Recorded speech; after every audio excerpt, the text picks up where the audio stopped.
Sarah, Joey, would you like to hear a story or two before you go to bed? Yeah. Okay. You got the storybook. Yeah.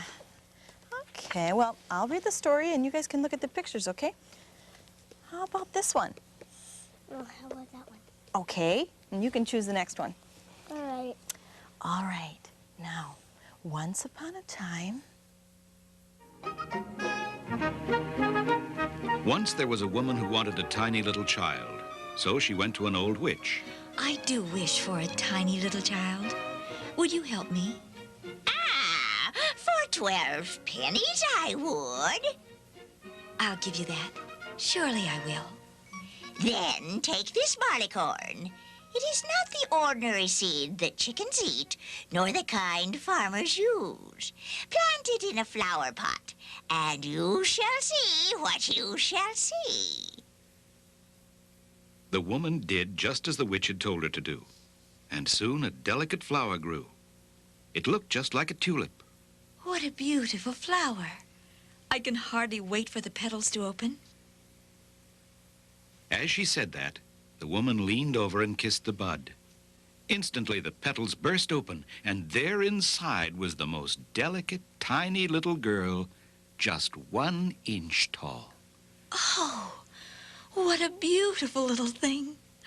Why, you're no bigger than my thumb. I shall call you Thumbelina. Thumbelina was so tiny, her cradle was a polished walnut shell to sleep in at night. Soft blue violet leaves were her mattress, and a delicate rose petal was all she needed for a blanket. During the day, Thumbelina played on the table where the woman had put a bowl of water. There were pretty flowers around the edge of it. Thumbelina used a tulip leaf for a boat and 2 horsehairs for oars. As she floated, she sang so sweetly and delicately. It was the sweetest sound ever heard. One night, while Thumbelina slept, an old ugly toad hopped through the open window and onto the table. What a glorious little creature. She would make a handsome wife for my son. The mother toad carried the sleeping Thumbelina, cradle and all, through the window and down into the garden. Her ugly son hopped over to see. Isn't she pretty?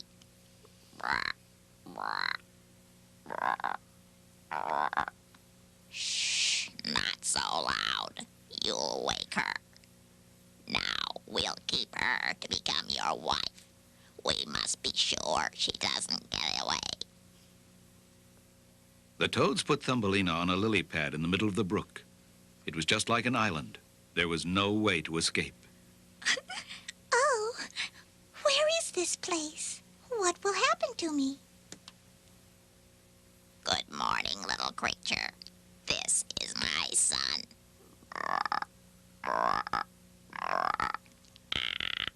That's all he ever learned to say.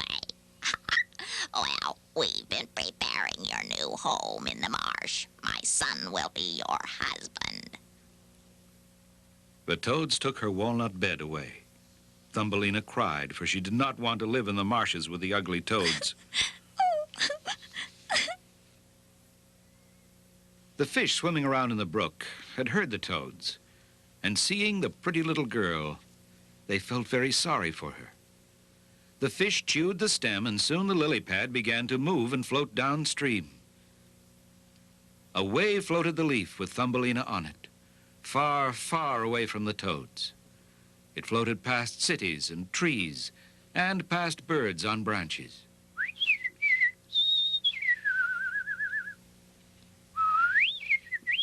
What a lovely little girl. A beautiful little butterfly landed on the leaf. Thumbelina took a thread from her waistband and tied one end to the butterfly and the other to the leaf. She was moving faster. The toads couldn't get her now. Suddenly, a big beetle flew up, clasped his claws around her tiny waist, and flew to a tree. The butterfly and the leaf went swimming away downstream. Oh, what have you done? That poor butterfly is tied to the leaf. That bothers me not. Oh, wait until the other beetles see what a beauty I've found. A wretched-looking creature. Why, she has only 2 legs. He doesn't have any feelers. Oh, and look at that slender waist. Ugly. She looks like a human creature. Dreadful looking. She's ugly. The beetle, believing the others, flew her down and put her on a daisy and would have nothing to do with her. Oh, I must be very ugly. In truth, Thumbelina was very, very beautiful. The whole summer she lived alone.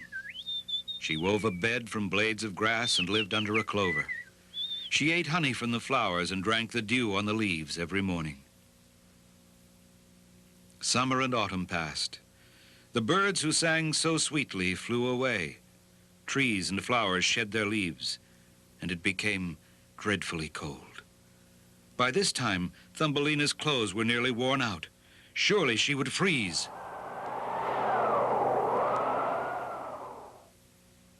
Poor Thumbelina. She was so frail and nearly frozen. She wrapped herself in a dry leaf and shivered with the cold.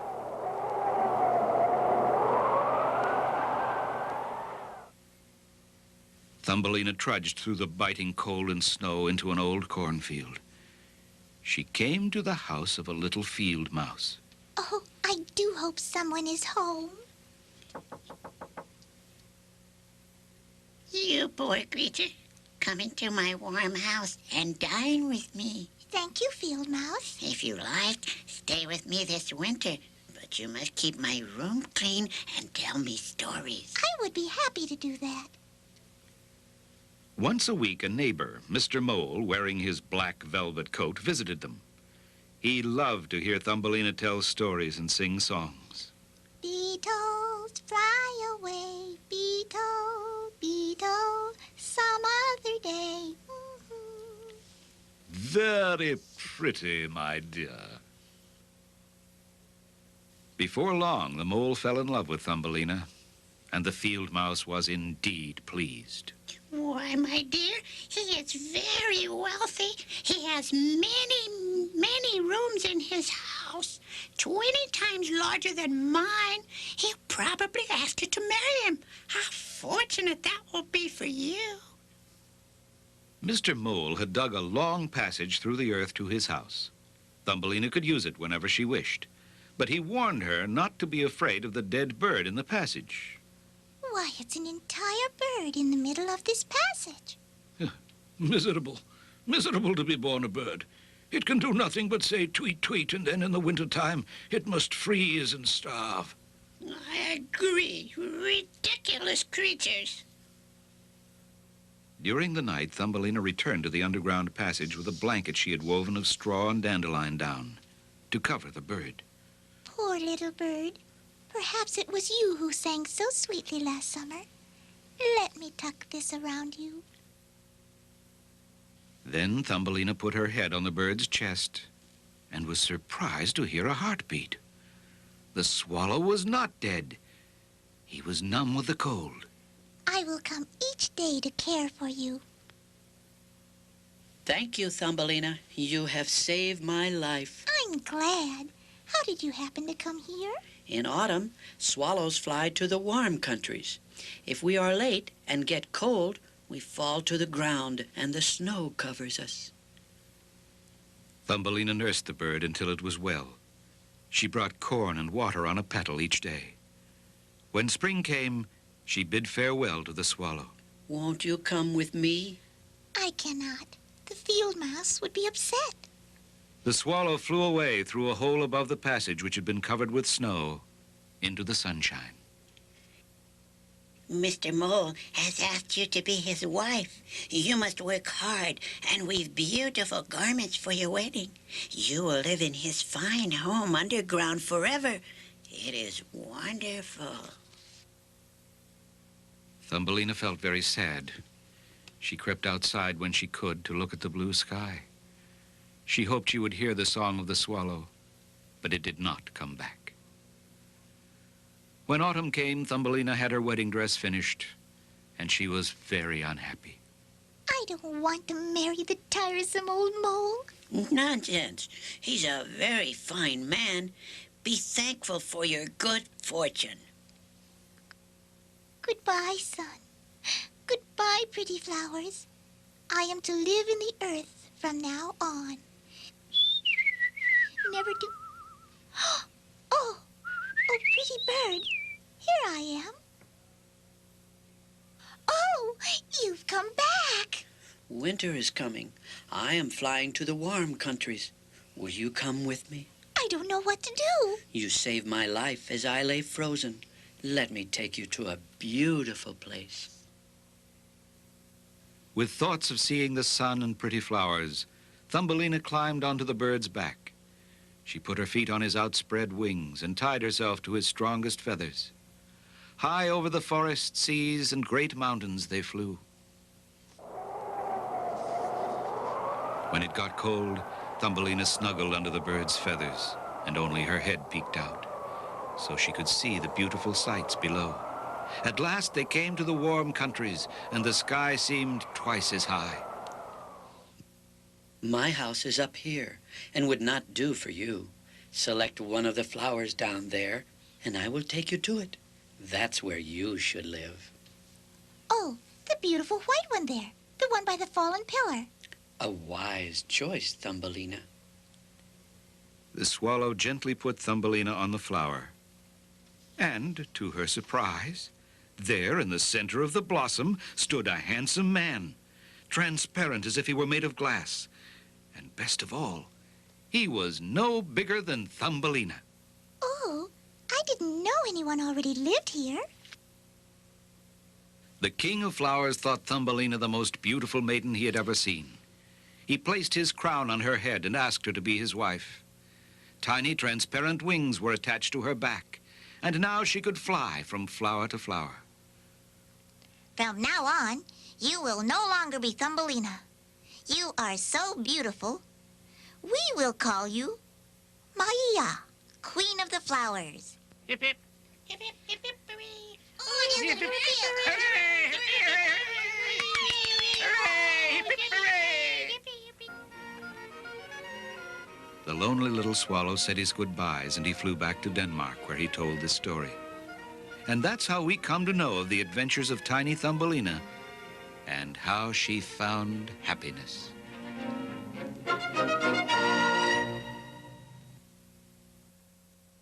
Would you read us another one? Okay. Mom, can I please pick it this time? Sure, Joey. How about this one? Okay, that looks good to me. Now, once upon a time... One summer, a grasshopper was relaxing and having a wonderful time. All the food he could possibly want was free and very easy to get. He ate whatever he wanted whenever he felt like eating. He sang and he chirped and he basked in the sun all day long.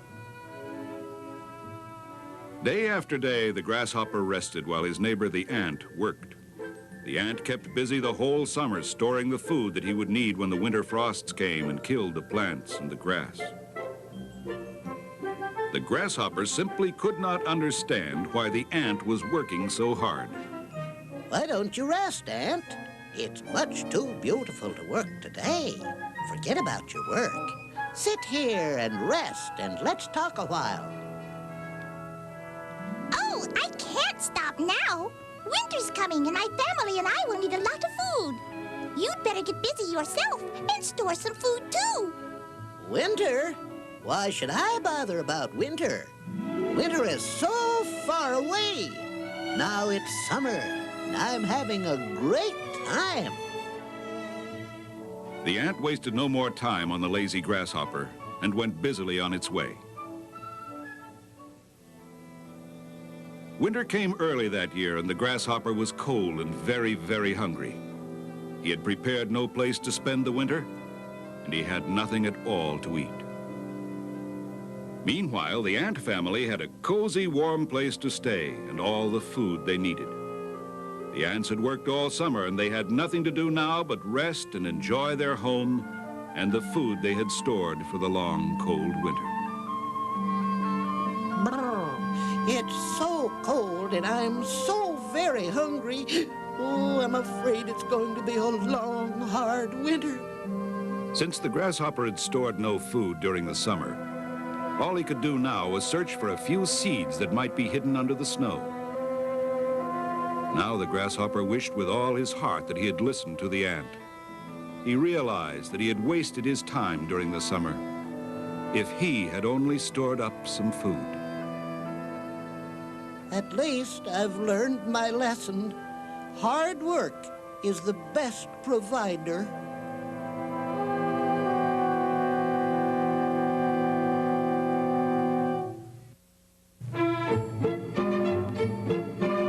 The Fable of the Fox and the Grapes. It was a hot, dry summer day as the fox walked down a country road. The fox had been walking a very long time and was getting very tired. Oh, it's so hot. I gotta find a cool place to rest. My mouth and throat are so dry. Maybe I can find something cool and sweet to eat.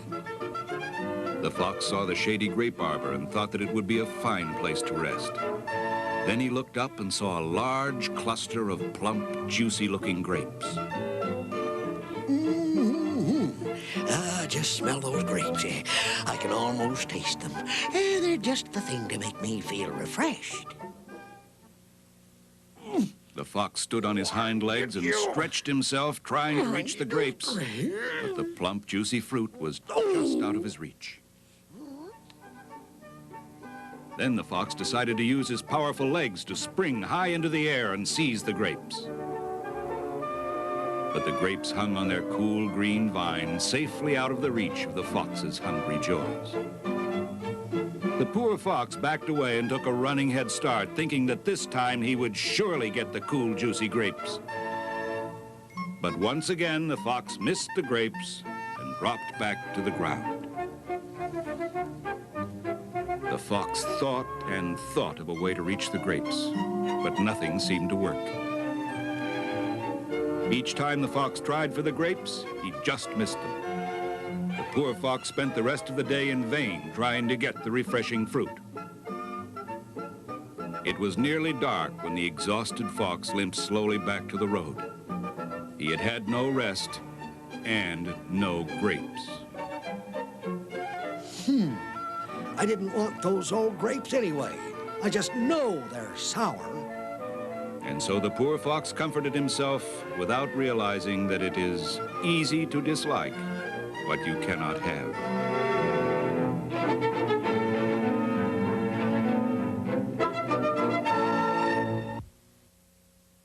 Mom, can we read another one? Oh, please. Well, I don't think so, kids. It's getting late and it's way past your bedtime. Tomorrow's another day, and we can read some more stories tomorrow night, okay? All right. Okay, why don't you go in and say goodnight to your dad in the den? Good night, Mom. Good night.